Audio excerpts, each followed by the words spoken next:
Okay, if you just, hopefully this thing's on. Hopefully it's on.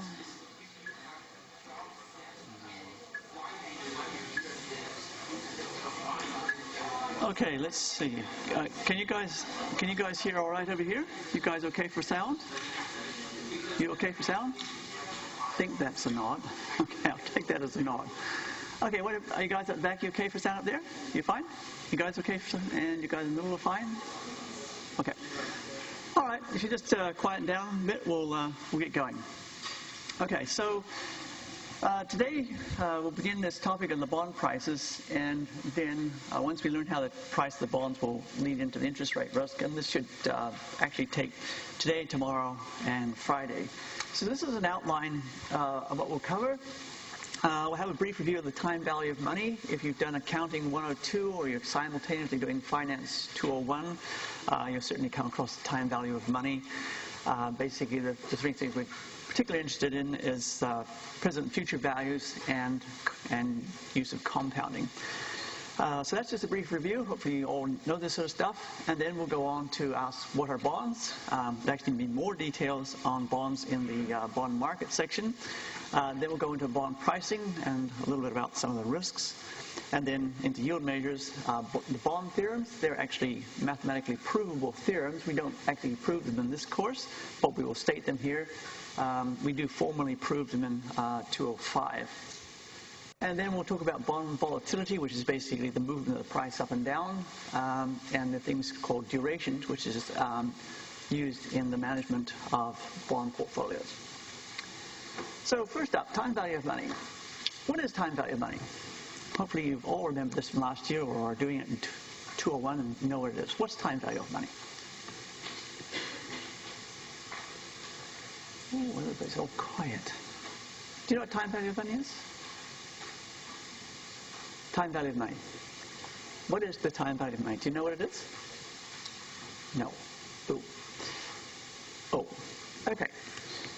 So the basic idea about the time value of money is that if you have some money, say $1,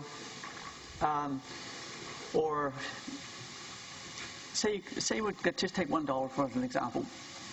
If you could get it today, it's actually worth more than if you can get it in a year's time. So when you think about that question, well, okay, it's $1. You have $1 today, and that's actually worth more than $1 in a year's time. And the question then becomes, well, how much more is it worth? And out of that consideration of how much more is it actually worth by having it now rather than a year is what comes out of an interest rate. And so, for example, if you had some money you want to invest, and say you went to a bank and say you could actually negotiate with them, if they said, we'll just keep your money for you, keep it nice and safe, and in a year you can have it back, that's probably not what you would want. And if they say, oh, well, all right, okay, we'll give you some interest. How about 2%? You think, oh, that's pathetic for a year. And you probably say no. But at some stage, if they keep upping the interest rate to a point, say they get to, say, 4% in this environment, 4% is actually pretty good for a year, they get to a point where you say, yeah, that's I'll take that. And so what it tells you is, like, for every $1 you invest now, you get $1.04 in the future, is that those two things are basically equivalent in terms of their value. So $1 today is going to be worth $1.04 in a year's time. And so if you want those two things, like if someone is offering you some money, and they offered you $1 today and $1.04 in a year's time, you can have one or the other. Basically, at that point, $1.04, they're basically equal in value to you. And so that's basically the idea about the future, time value of money, is basically money today is worth more in the future, and the real question around how much ends up at being expressed as an interest rate. So it comes out of this thing we talked about in the previous topic, positive time preference. Again, all things being equal, consumers prefer $1 today to some time in the future. And so we talked about this thing about if you want them to defer their consumption, you have to provide an adequate return. That's an incentive to defer the consumption. And we express this in terms of an interest rate. And in theory, you don't invest for less than that. If you can get more than that, that's great. But in reality, I mean, people do have these accounts with zero interest on them. Now, that interest rate, whatever we decide it's going to be, say, for example, we say that for a year it's 4%, that's as the interest rate becomes quite important when we do calculations around the time and value of money. And we'll do a few in a minute or two. So we talked about inflation in the Fisher equation, but the time value money is not primarily about offsetting inflation. Okay, although we have to take account of that because it's very real. What you're really wanting to do is you are wanting to grow your purchasing power by waiting. And so if we think about the interest rate that we would say that 4% interest rate, currently inflation is quite low. Say inflation, we look into the future and we say inflation is going to be about 1% over the next year. 4% more than offsets what we think inflation is going to be. So the idea is not just about standing still, not primarily about offsetting inflation, but the idea is to gain by waiting. So instead of using your dollar today and going out and spending it, if you invest it, you'll end up with more purchasing power in the future. And it's that growing of the purchasing power which we're really particularly interested in. Although, of course, when we do calculations about stuff in terms of interest rates, we do have to allow for inflation. But that's not our primary purpose for investing. Not our primary purpose. Our primary purpose is to grow our purchasing power. So when you come to do the calculation, this is the basic formula here. So we can want to go either one of two ways. Either we have some present value, that's some money today we want to invest, and what we want to get is the future value. And this is the formula that we use. So if you want to calculate the future value from the present value, there is an interest rate, and we must use a per period interest rate. So if you think about an interest rate, take that 4% we just talked about. That's always given to you as an annual rate. Now, that may be just fine if there's no compounding. But if there is compounding, say, for example, you're going to put it on a 2-year, well, let's just make it 1 year, 1 year deposit there, and it's compounded every 6 months. Then you've got to convert that 4%, which is an annual rate, down to a per period rate, and that's the one that you're going to use in calculation. So if it's actually got 2 compounding periods over the year for 4%, you've got to convert that 4% to a 2%, and it's that 2% that actually goes into the calculation. And then the N is the number of compounding periods, and that may not necessarily be the number of years, particularly if you're having more than one compounding period per year. So if it was compounded per quarterly, then that 4% would, in the I, would become 1%, and the N would be 4, even though it's a single year. Now, any questions on that before we move on? Hopefully that was just a bit of a review. You actually knew that stuff. It just took a little while to remember it. Okay, so if you want to go the other way, and this is what we use in the pricing, you want to find the present value of some future cash flow. So you're promised some cash flow in the future, and that's your future value. It'll be given to you in dollars. And then what you do is you simply divide by that same factor. There's your interest rate, and again, there has to be a per period interest rate. The N, again, is the number of compounding periods, and you simply divide the future value by this factor here, and you end up with the present value. So if you ask the question like around that 4%, say you're going to get $1.04 for some reason, you're going to cash flow of $1.04 in the future, the appropriate discount rate to apply is 4%, and you ask the question, what's it worth today? It's worth $1. So this is how you do the calculation. Now, in the interest rate, there may be all sorts of things. There may be risk-free rate. There may be interest due to inflation that you want. There may be risk premiums and all that sort of stuff. But all that goes into that interest rate there. Now, this interest rate here, which I'm starting to cover up, the I, in many cases, we refer to it as the discount rate. So when you hear people talking about a discount rate, that is simply an interest rate and nothing more complicated than that. And it's often, we do valuation of stocks and that sort of stuff, and talk about discount rates, it's simply an interest rate that we apply. But the problem thing here is you can see, because this is on the bottom, basically the higher that interest rate or higher discount rate, then the lower the present value. So if we had our $1.04 being promised in the future and we had a discount rate of 8%, we'd probably be down somewhere on about present value of, say, around about 96 cents.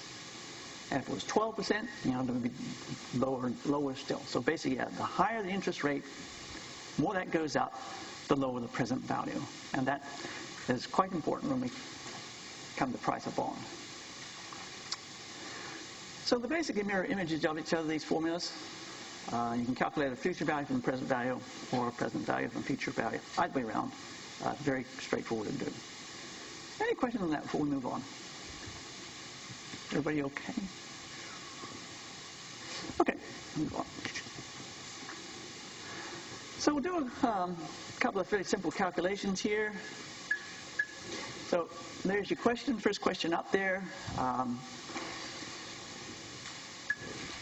So the question is, if you were to invest $100 in a saving account offering 6% interest and it's compounded quarterly, the question is, how much money would there be in the account after 3 years? So how are we going to solve this? This is basically calculating a future value from a present value. How are we going to do this?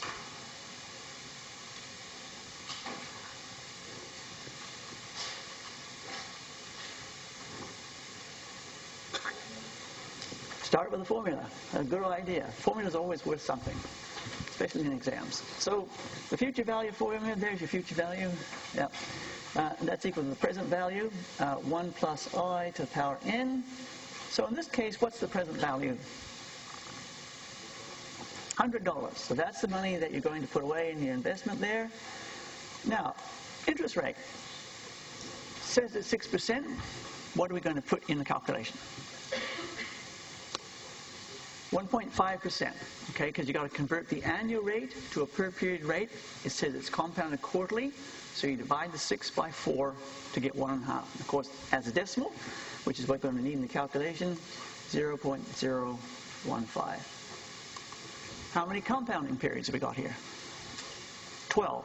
Got 3 years, 4 compounding periods per year, and that gives us 12.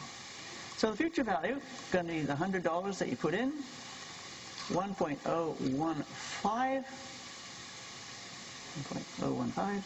to the power of 12. And that comes out to the $119.56. Okay. Any questions on how we got that number? So this is taking a present value, calculating a future value. Everybody happy? Okay. So we'll go on to the second one there. We've got a rich uncle. I don't know where people get rich uncles from, but some people have them. I don't. And he's going to promise you a cash flow in the future. Unfortunately, it's 5 years away. But he's supposed to give you $10,000. And you've got this interest rate of 8%. And what we want to really know is, how much is that really worth today? Okay. You know in 5 years' time, assuming he lives to pay you, you're going to get $10,000. We want to know its value today. So how are we going to work out its value today?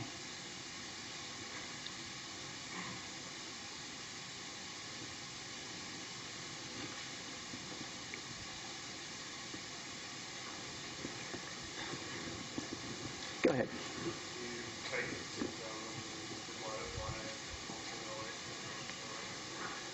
Yeah, so that's the basic idea. Take 10,000, divide it by 1.08 to the power of 5. If we put down the formula first, we want to calculate the present value from the future value, 1 plus I, power n. In this case, the future value, this is the money that's promised, is the $10,000.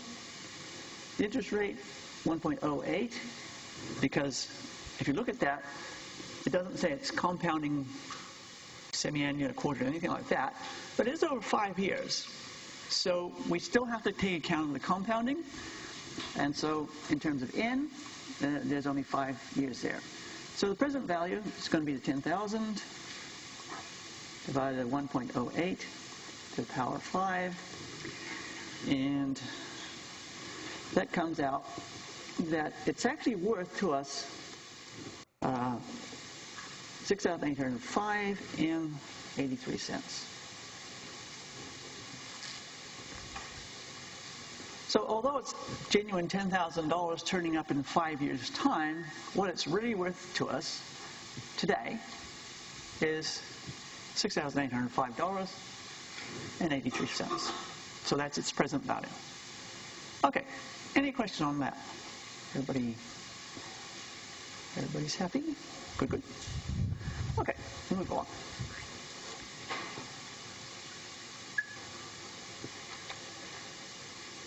So now I have the basic ideas around the time value of money. We can do it both ways. We can actually compound out into the future, get a future value from present value, or we can take a future value and bring it back to the present. We're able, at this point, we know enough to be able to price a bond. But anyway, we'll start off with these questions here before we actually get around to pricing them. First up, what is a bond? What is a bond? Just basic idea, what is a bond? Yeah, go ahead. It's a debt. Yeah, it's a debt security. It's like a loan. It's basically a loan. Okay, so going to the next one. Bond issuer. Who or what is a bond issuer? Yeah, go ahead. The person who is borrowing money from the government or corporation. Yeah, so the bond issuer is the person that's borrowing money. Typically, it's a corporation or the government. Okay, what is par value when you're talking about a bond? A par value. What is that?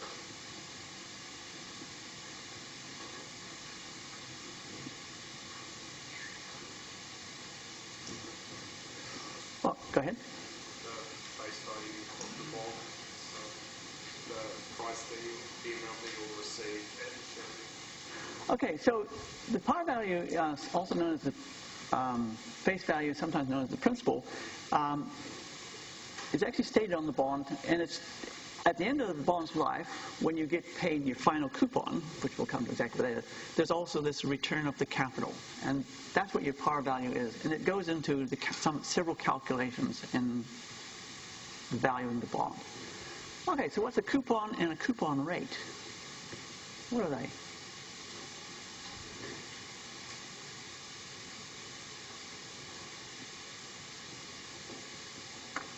Yeah, go ahead. Periodic payment.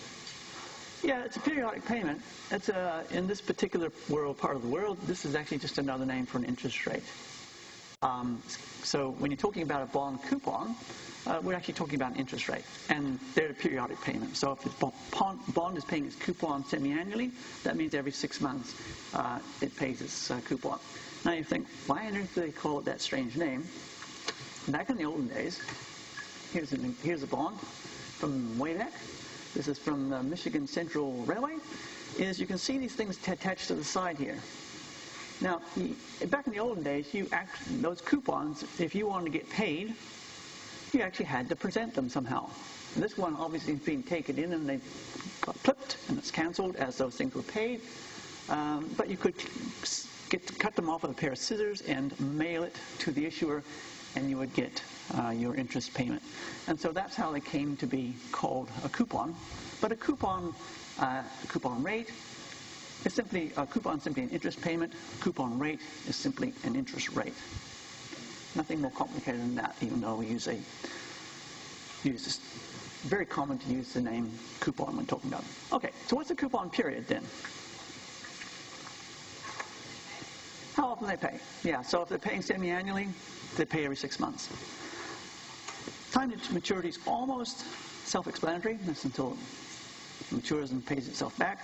Who's the bond holder? Who are they? The lender. In this case, it's the person who has made the loan. And because these things can be traded in a market, the person who has made the loan can change over time. So if a bond is sold from one investor to the other, essentially what you've done is, if you were the bond holder at the start and you made the loan originally, you've sold your loan to someone else. And so that other person has taken over your loan. So the bondholder is the person initially who made the loan, or if the bond is sold, the person who's taken the loan over. So I think we said most of those. Yep. So this is an example that you might see. Par value in New Zealand is typically only $1. Overseas, $100 and $1,000 is quite common. The coupon rate in this particular case, 5%. So that means that this bond will pay $50 per year. And if it's paid annually, then it'll only have one payment per year. I will say it's issued today and matures in 30 days. Not 30 days, 30 years.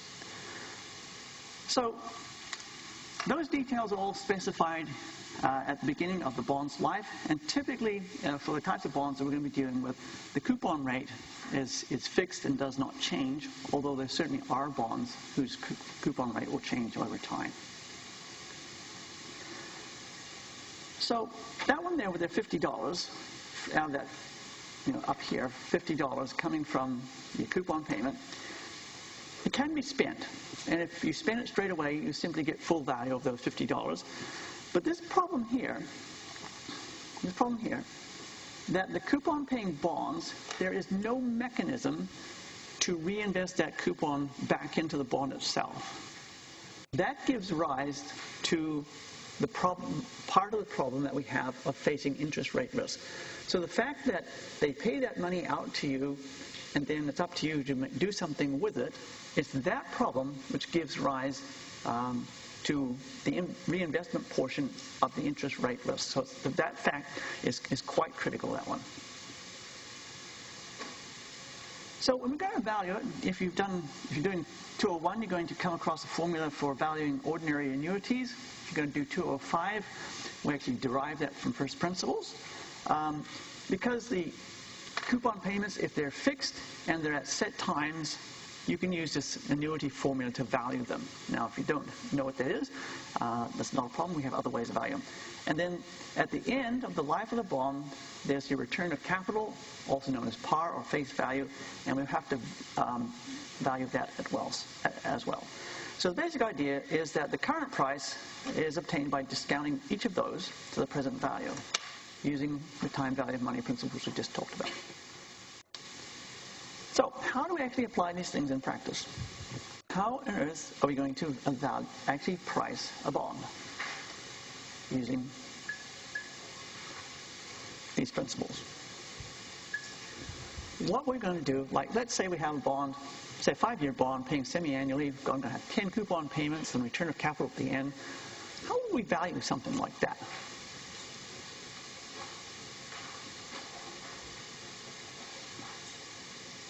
What would we do? Go ahead. Find the present value of the principal cash flows. Okay, so you got to find the present value of the principal, and you got to find the present value of all those cash flows, the coupons. So if we draw a little timeline in here. So here's your timeline. Here's today times 0, and we'll just mark 1, 2, up to, I'll make 3 in here just for fun. N, when it matures, what we're really interested in is finding its price. So there's going to be a bunch of coupons, coupon 1, coupon 2, coupon 3, and then at the end, you're going to get the last coupon plus the return of the capital that you loaned. So what we got to do is simply work out the present value of each one of those. So for this one here, you only have to discount that back one period. And so the present value of the first coupon is equal to coupon divided by 1 plus I. Only a single compounding period there. When we go to this one here, we've got to discount that back 2 periods. So the present value of the second coupon is that coupon, 1 plus I, that's our interest rate. We've got to square it because we're discounting it 2 periods. When we go to the third one, we've got to discount it 3 periods. So the present value of the third one, coupon 3, 1 plus I, the interest rate that we're using, or discount rate, discount it 3 periods. And then the last one up here, the future value of the thing at the end, that's going to be that final coupon payment plus the return of capital 1 plus I, discounting at n periods. And so once you add these things up, add them all up, that's going to be the price. So that'll be present value of 1 plus present value of 2 is the present value of n. So that's what we're going to do if we're going to find the price of a bond. In one sense, the only thing that makes it a little more complicated in finding a single present value is, in this case, you've got more than one. Simply find the present value of each one, add them up, that gives you the price. Okay, any questions on that before we move on?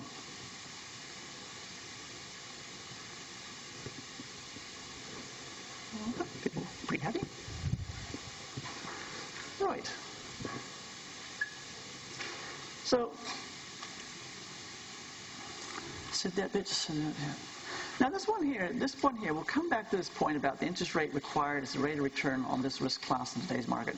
But that's an important point, is that when you're calculating the price, if we looked at this one here, this interest rate here may well be different from the coupon rate. So for example, if we have a bond paying a 6% coupon, the interest rate that we use to value it may be completely different from 6%, maybe something else completely. And so that's an important point when valuing bonds, is that the coupon rate, which is what the bond pays you, is fixed at the time that the bond is issued, but you have to use the current market rate when you actually, in this type of calculation, when you want to find out its present value or price.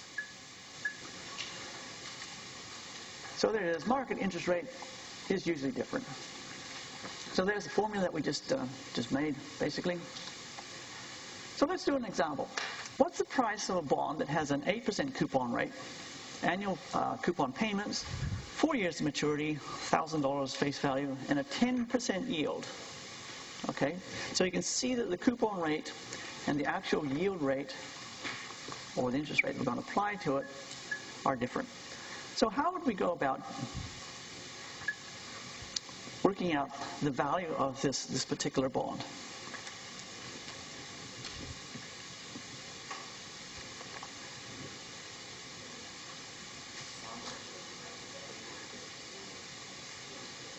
Okay, to sum the present value of the cash flows, in this case, how many cash flows are going to be?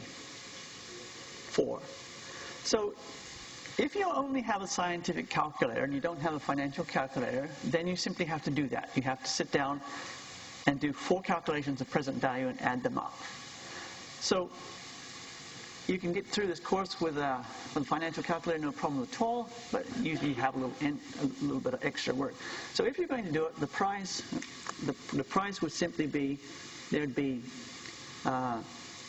these $80, oops, 80. The last one, because the thing's got a face value of $1,000, and you get your final coupon, there'll be 1,080 in that final one. So this one here would be, in this case, this I. That's 10%, so this is actually 1.1. Then you add the next one, 1.1 squared, add that one, 1.1 cubed, and this one here, final one, 1.1 to the power 4. So if all you had is a scientific calculator, you'd have to do that calculation, which you can do. It's just a little bit of work. Now, if you've got a financial calculator, they've got built-in functions for doing this. So if you've got a financial calculator, now this is my one. It's probably different to yours. But anyway, there's usually a set of 5 keys that look like this, which are your bond pricing functions. So usually the order they're in is N, I, PV, PMT, and FV. So this is the number of periods. For this particular bond here that we're talking about, that would be 4. So let's turn this thing on. So we've got 4 periods. And the interest rate in this case, when we look at that, let's go back, where's the question? It's got a 10% yield. And that 10% yield, because it's annual rather than semi-annual, that's the one that we put into the interest rate. So the 10% would go in here. Now, what we don't know is the price, and that is the present value. Okay, so that's the one we don't know. In this thing, there's 5 of these buttons. If you know any 4, calculator will go get you the other one. So a payment, that's the coupon payment. In this case, what's the coupon payment? $80. So put that in there, and then the return of capital then is future value. That's the 1,000. Put that in there, and then push the button, and my one's very slow because it's ancient. But it'll think about it there, and it comes. Oh, actually, come up quite quickly. So this has come up with a negative number. You can see the minus sign there, and so it says minus 936.60. So basically, the price there is $936.60. Now, why has it got that negative number in front of it?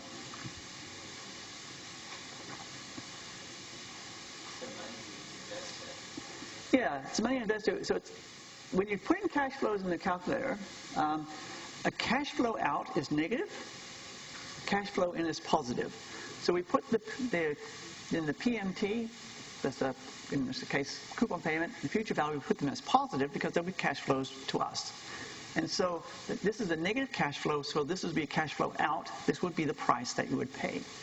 So if you have a financial calculator, it's much faster than doing it if you've got a scientific calculator.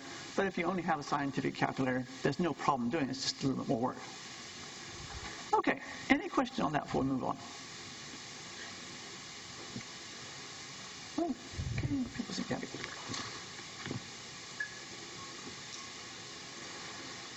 Now, interesting question here. Because go back to that question there, it's got an 8% coupon rate, and yet it's selling at a 10% yield. So question here, when a bond's coupon rate is less than the prevailing market rate of interest on similar bonds, will the bond sell at par, discount, or premium? So let's go back to that question and think about that. Here you have a bond.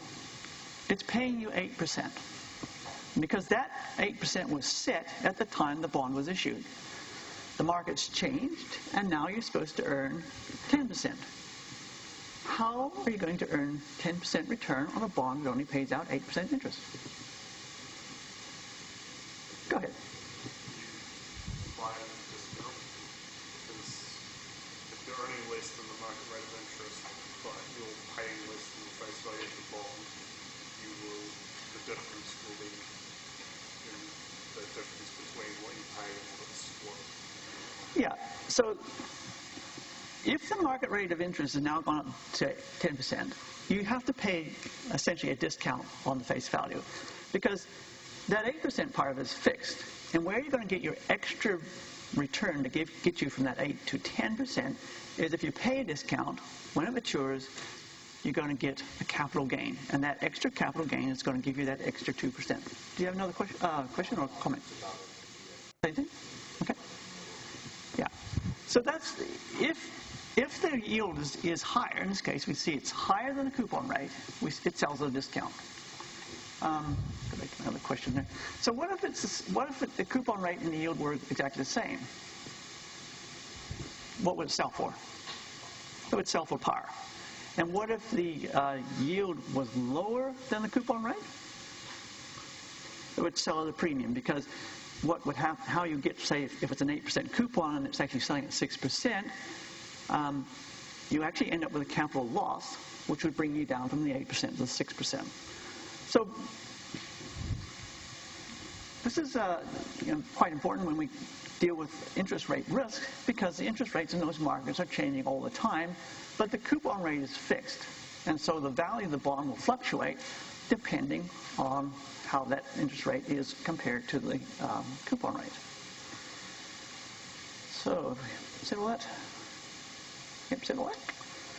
Now, there's a group of bonds called the zero coupon bonds. As the name suggests, they don't pay any coupons. Basically, you invest in them at the start of their life, and then when it matures, it simply makes a single payment of the face value, and so they're a pure discount instruments. Now, they're not very common in New Zealand.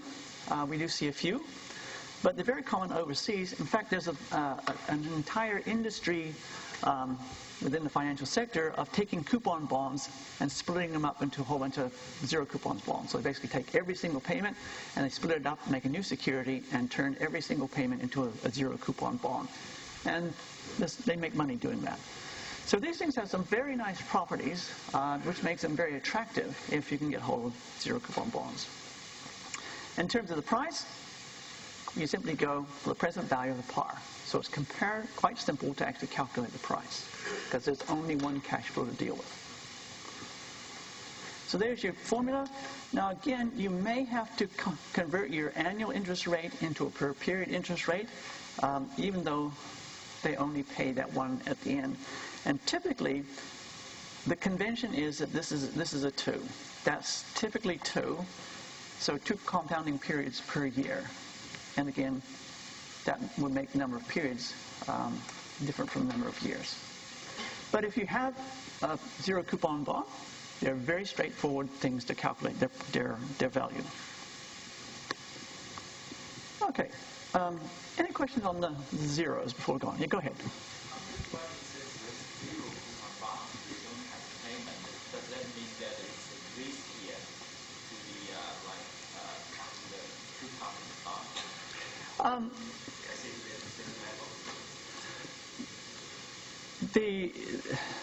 In terms of the interest rate risk, they actually don't have the reinvestment risk which the coupon bond does.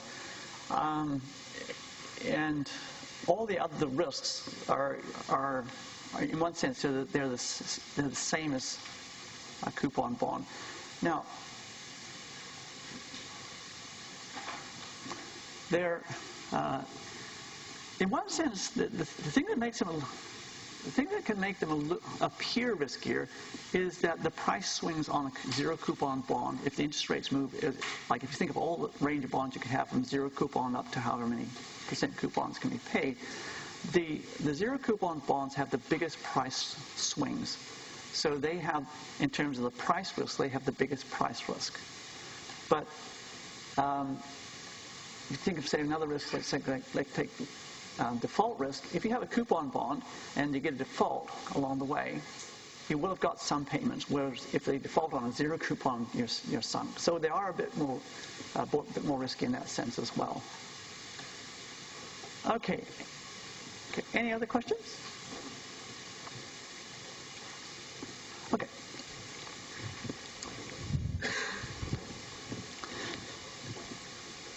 So now we look at bond yields, and if you ever see a bond trading screen, so a screen that bond traders actually use to trade bonds, it's not uncommon to see something like 7 or 8 different yields on that screen, and each one of them has its own precise meaning and its own particular use.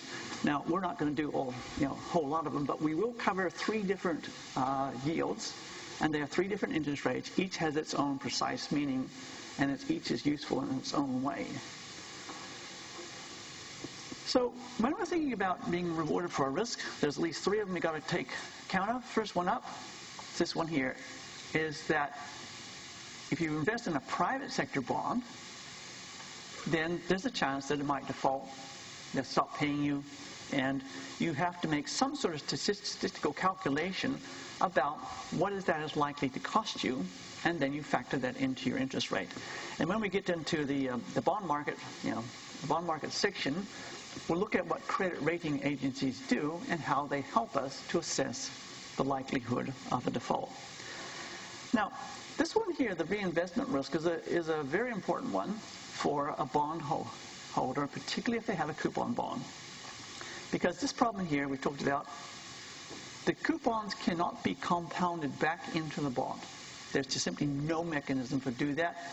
So they pay it out to us, we get the money, and we have to figure out what we're going to do with it. Now, what you can do is you can reinvest them at whatever the interest rate is at the time that you go back out into the market. So if you get a payment from a bond, you can go and reinvest it, but you have to reinvest it at whatever the interest rate is today.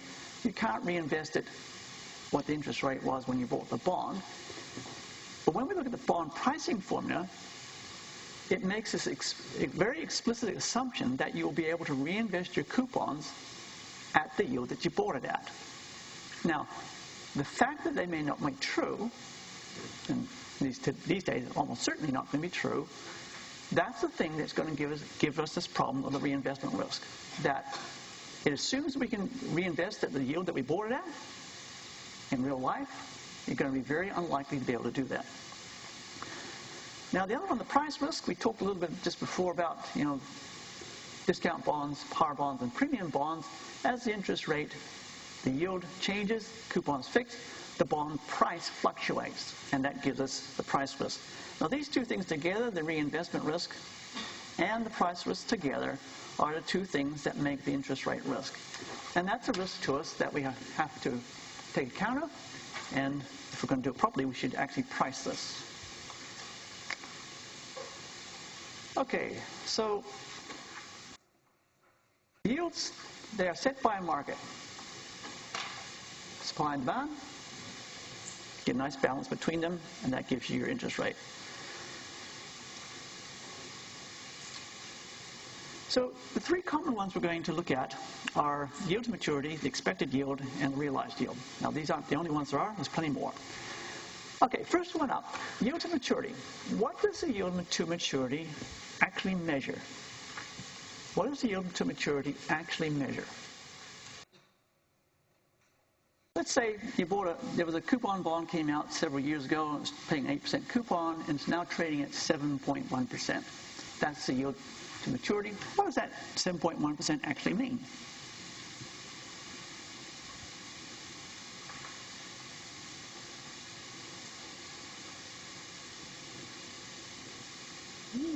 All gone quiet on me.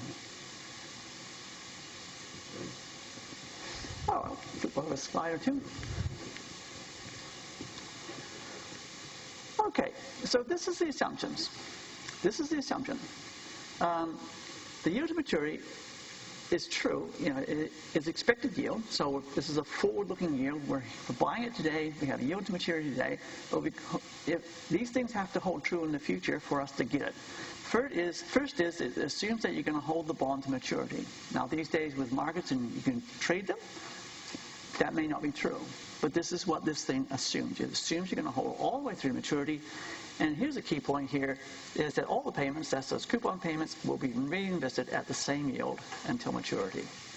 Now, in both cases, those assumptions might be wrong. But this is what the yield to maturity, when you go out to the market and you see a bond trading at 5% or whatever, these are the assumptions that are being made when that interest rate is being set.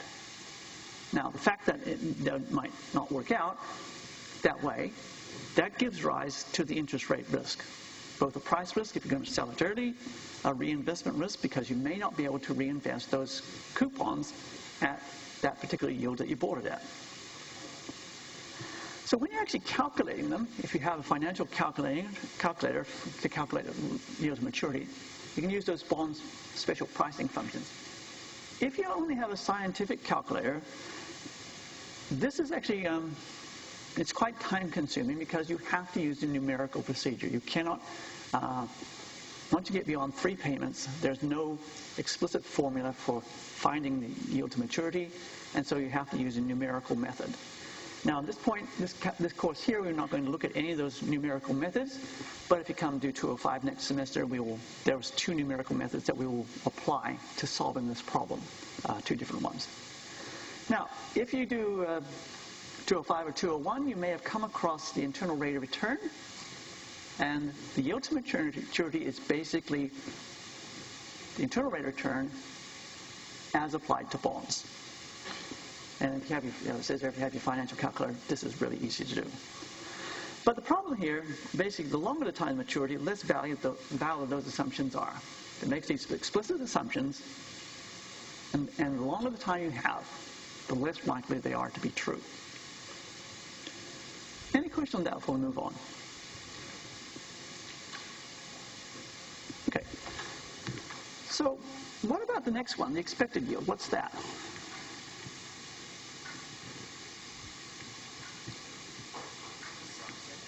An assumption, did you say? What about the assumptions?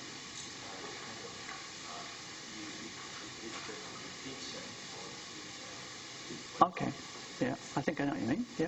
Do you have another point? So it would be the yield based on how long you expect to hold the bond for and how much you expect to be able to reinvest into the bond payments for. Okay. So when we think about the problem that we had with that yield to maturity, it makes two assumptions which we know may not be true. So the expected yield allows us to actually fill in those gaps. So it allows us to forecast the likely reinvestment rates, and then if we're going to sell it early, we can forecast the price that we will get at time of sale, and all those numbers goes into the calculation, and we end up with an interest rate. And that is what we call the expected yield. It's a yield that we calculate today, looking forward, but it tries to get around the problems of making these very simple assumptions that you get in the yield to maturity. Okay, so if you're going to do that, there can be a lot of work involved.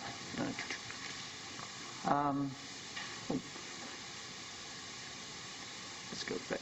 Okay, so let's go, what is the realized yield? What's the realized yield? Okay. The third one of these that we're going to look at. There's plenty more. Yeah, go ahead. A backwards looking measure where once a bond is matured, Yeah. calculate the yield that you want. Yeah.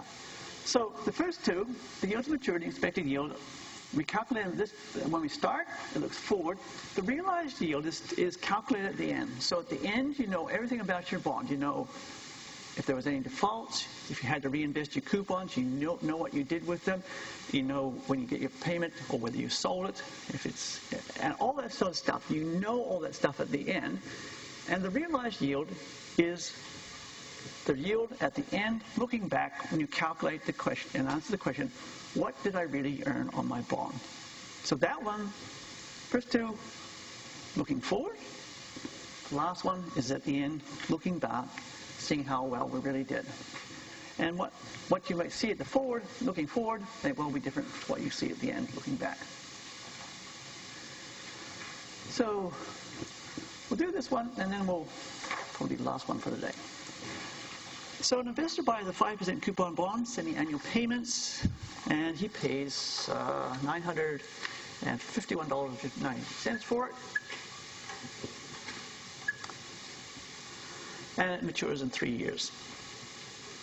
So how are we going to work out this interest rate? In this case, this would be a yield to maturity, this interest rate. So how would we solve this problem?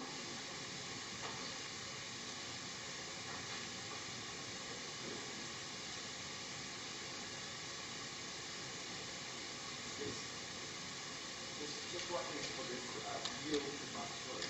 Yeah. Is this we work out when we're doing the net present value? Yeah, in one sense, yeah, it's net present value. So if you're familiar with internal rate of returns, it's exactly equivalent to an internal rate of return. Okay. Another way of looking at the net present value, that $951.90 is the net present value, and we need to get, what we're trying to do is get an interest rate. Okay, if you have financial calculator, you can simply poke that stuff into the calculator. So if you think about N in this case, because it's 3 years semi-annual, N will be 6. The interest rate, that's the thing you don't know. That's the thing you want to find, so you leave that one blank. Present value, $951.90. You're going to have to make that negative. The payment, you see the 5% coupon on $1,000 face value.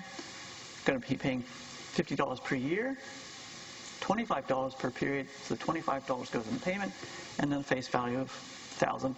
And having put those four in, you punch the EI, and that will give you an interest rate. So I think let's see. So here it is. If you got a financial calculator, you know 4 of those, and it'll go away and calculate the 5th one for you. So in this case, because we've got 6 periods, and this is not a year, this comes out as a per period interest rate. We need to express this as an annual rate, and so because there's 2 periods per year, we simply double it, and thus the that interest rate, the yield to maturity in this case is 6.8%.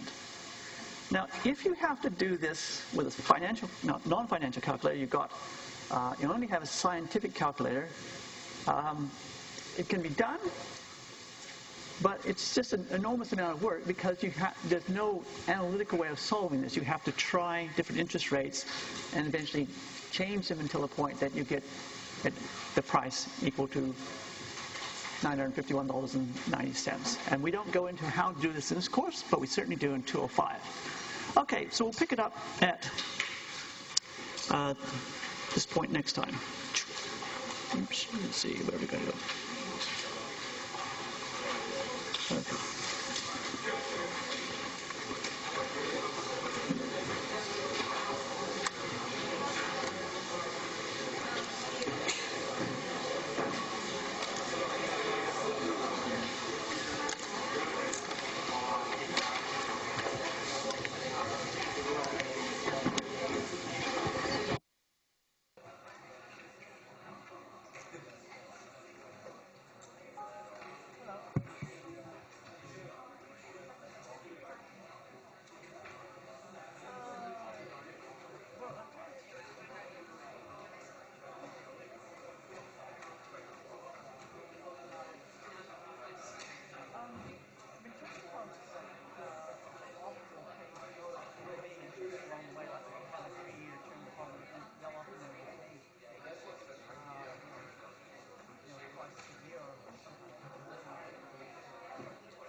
Yeah, like at the bank, like you go to the bank, they will ask you what you want done to it.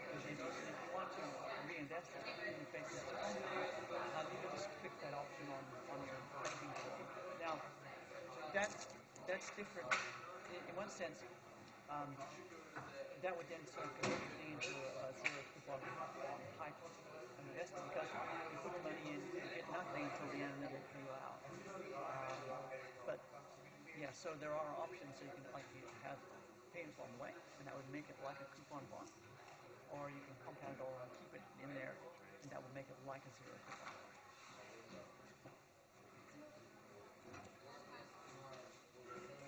Yeah, because what you're effectively doing is you are actually owed interest over time, but in a zero coupon bond it's just left in there, and effectively it's being compounded in. Yeah, yeah. So the profit doesn't change that will pay at the face value of the tool. Yeah, so if you bought, say, a zero coupon bond at $600, and you kept it all the way to maturity, the $400 difference would be the interest that you would earn. Yeah. Thank you.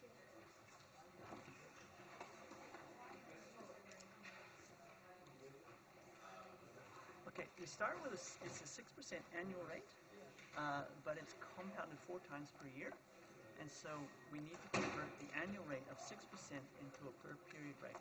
So it's 1.5% per period. That's right. The quarterly is 4 times per year.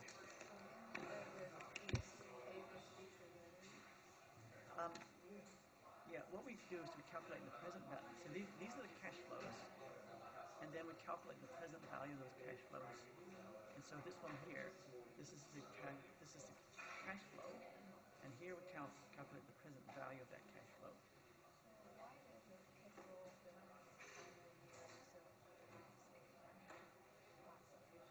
Okay, because when you make the loan, say you loan them $1,000, they're going to keep that $1,000 all the way to the end, and then when it matures, they're going to pay you back.